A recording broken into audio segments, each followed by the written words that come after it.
pratyaksha, paroksha, aparoksha. These words, you explain, you understand, everything shall be clear. This is pratyaksha, right in front of my eyes, pratyaksha. Pratyaksha means direct, aksham prati, direct. Paroksham, aksham para, indirect.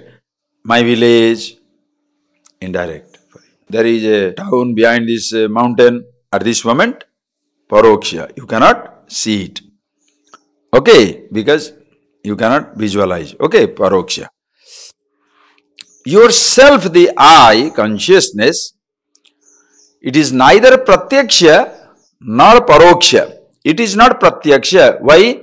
Because it cannot be seen, heard, tasted, touched, smelt.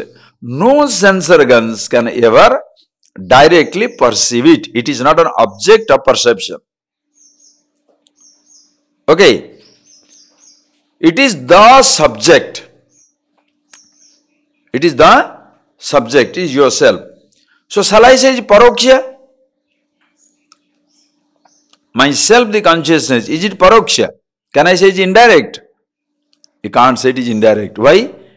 It is yourself. So it is aparoksha, na paroksha. It is not indirect. Then why don't you say it is direct? No, it is not direct because sense organs cannot see. It is indirect, that also cannot say because it is myself. So it is not indirect, but it is not direct. This is a classic point. It is not indirect. Why? Because it is myself. Take the example of 10th man. 10th man, is he pratyaksha?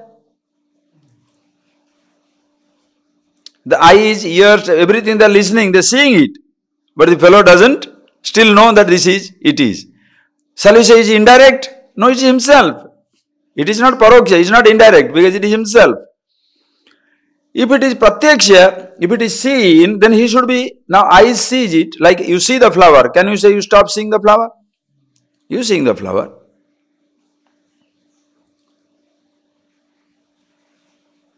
So this person sees, when eyes can see, but you cannot say, he doesn't recognize himself. Anyway, example is limited because in the absolute knowledge, certain examples will be little similarity will show. It will never fit into what it is. Impossible. So you cannot say the 10th man is pratyaksha because just temporarily, okay? Pratyaksha, you cannot say because eyes are seeing it, but still the fellow doesn't recognize it. You touch it yourself, but still you don't know you are the 10th man. So it is not pratyaksha means sense organs don't recognize it. Then can you say it is indirect? No, it's myself. Same thing. Consciousness is not direct because it's not available for perception. Shall I say it is indirect? No, it is myself. Because indirect means it must be indirect for somebody. Consciousness is not indirect because it is not indirect for somebody. It is yourself. Since it is yourself, it is not indirect. Therefore, what shall you say? It is na paroksha. It is not indirect. But that does not make it direct. This is the language difficulty in English. It is not indirect, but it is not direct. So you have to use two words.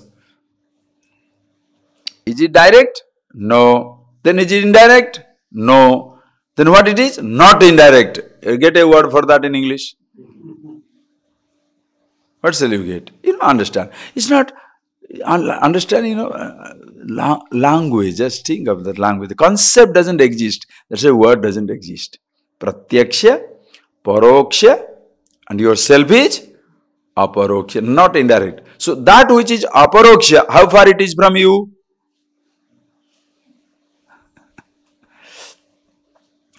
Aparoksha is always with yourself, effortless. Pratyaksha is effort. Himalayan mountain, paroksha. but you can make it pratyaksha. You can go there and see that. Paroksha, you can make it pratyaksha. Okay. Paroksha, you can make it pratyaksha. Ocean, indirect. You can make it direct by going there. A sound you have not heard, exposed to the sound, you can make it pratyaksha. A taste you have not tasted, testing it, you can make it pratyaksha. A smell you have not smelled, smelling it, you can make it pratyaksha. A touch you have not experienced, you touch it, make it pratyaksha. So paroksha can be made pratyaksha. Aparoksha cannot be made pratyaksha. Are you getting that point? Paroksha can be made pratyaksha. Aparoksha cannot be made pratyaksha. Observe very clearly. Do you understand that point? Paroksha can be made pratyaksha.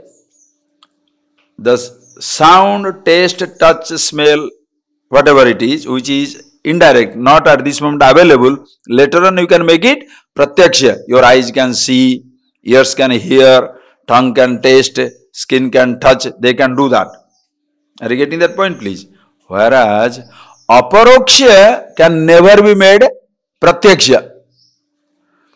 Yourself cannot be made pratyaksha. Why?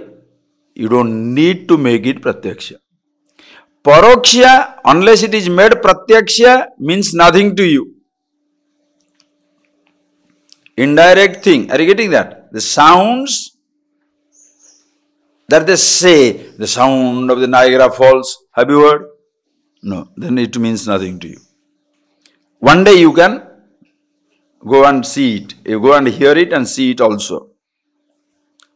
Paroksha can be made pratyaksha. Whereas that which aparoksha can never be made pratyaksha.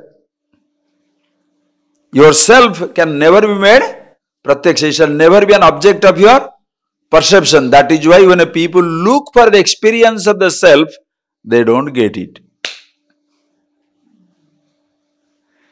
You cannot escape being yourself. Understand that language. You cannot escape being yourself. But you can never ever experience yourself. That is the difference between being and experiencing. And in this case of aparoksha anubhuti, experiencing is being. Being is experiencing. Anubhava swarupatvat.